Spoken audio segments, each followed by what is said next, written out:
Right, so in today's video we will see how we can fix error related to the OWIN startup in ASP.NET MVC.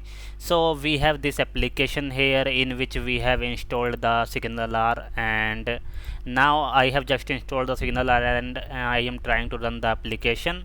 So I am getting the following error on the screen. So you can see the following error occurred with attempting to load the app. So here it is saying no assembly find containing an OWIN Startup attribute, and then there are more details related to that here. So for fixing the error, you can see here it has written to disable OWIN Startup discovery, add the app setting OWIN colon automatic app startup with the value of false. So the same is the solution for this. We have to go to the web config file, okay, and here in the web config file we will add a new key here, okay. So the new key we will just copy, and okay, so we have to add the OWIN Startup attribute here.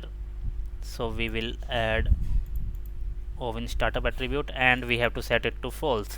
Now why we have to do this? Because we doesn't have OWIN installed in this, so that is why it is giving error. So by setting it to false, it will not run it automatically, and it will not try to find that, and then it will not give any error. So now we just run it and we will see if that works.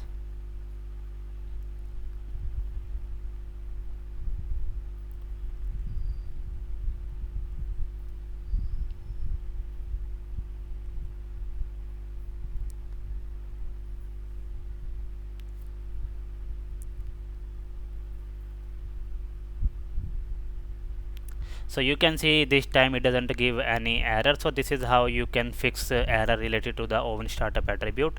Thanks for watching, guys.